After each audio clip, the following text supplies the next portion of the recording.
Christian Kids TV. Hey guys, have you ever felt too small to do something big? Well, wait till you hear what happened when a regular kid said, I can do this with God's help. This is the story of David and the giant Goliath. The Israelites were God's people, but they were in trouble. They were facing a major problem, a giant problem. Like literally, a giant named Goliath. He was huge. Like, needs his own zip code huge. Like, he probably needed a ladder to tie his sandals. Huge. I'm not going out there. You go out there. Me? I just got my sandals cleaned. And every day, Goliath would walk out and yell, Send one man to fight me. If he wins, we'll surrender.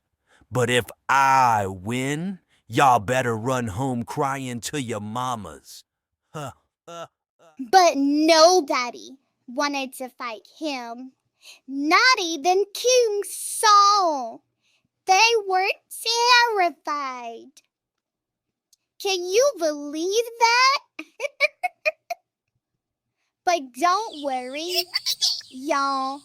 God had a plan, and he was about to use someone nobody expected. Spoiler alert! It wasn't a grown-up. So David shows up at the battlefield with snacks, right?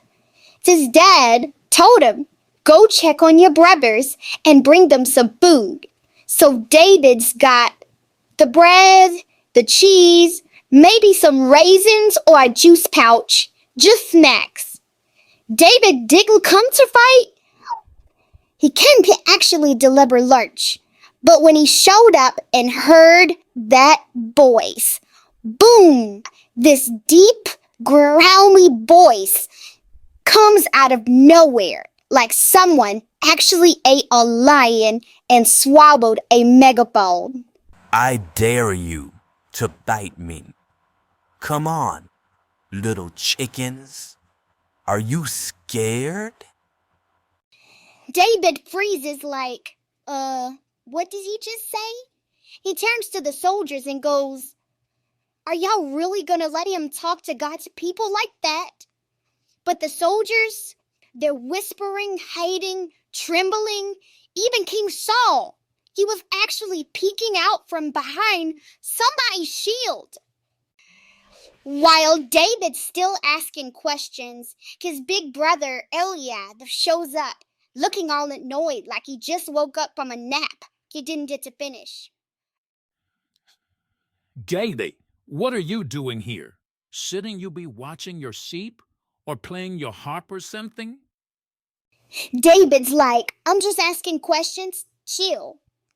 But secretly, David wasn't just curious, he was fired up. He didn't like the way Goliath was talking about God's people. So guess what happens next? Word spreads fast, like faster than a group text fast.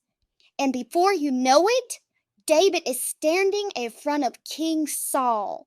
Saul's sitting there all kingly and shaky. Hey, you want to fight the giant? You're just a kid. But David stood tall and said, I fought lions. I fought bears. I've protected my sheep, and this giant, he's gonna fall too. God helped me then, and God will help me now. He knew something everybody else forgot. When God is on your side, no giant stands a chance. So Saul tries to help. He gives David his royal armor. David puts it on. Clank, clonk, stomp. He looked like a walking toolbox. David's like, yeah, I can't even breathe in this.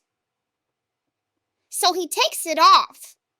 No sword, no shield, just a sling and 5 smooth stones from the river. And that's all he needed. David walks out onto the battlefield. The Philistines are laughing. The Israelites are holding their breath. Even the birds go silent like, whoop, it's go time. And Goliath, he sees David and bursts out laughing. So, really, this is who you sent? A kid? You serious right now? But David didn't even blink. He said, you come at me with a sword and spear, but I come at you in the name of the Lord. He reaches into his pouch, pulls out 1 smooth stone, loads it into his sling. Whip, whir, whoosh, smack, right in the forehead. Goliath wobbled, he teetered, he tottered, and then, boom! Goliath hit the ground like a falling tree. The Philistines were shocked. They dropped their weapons and ran. The Israelites, they started shouting and chasing after them like, let's go! David didn't need muscles, didn't need fancy armor, didn't even need to be a grown-up. He just needed faith in a big God. So, what do we learn? You don't have to be old to be bold. You don't have to be big to be brave. And you don't have to be strong when God fights for you. David showed up with lunch, but he left with victory. Because when the world sees a kid, God sees a warrior. See you next time, Giant Slayers. God's got ways to speak to me.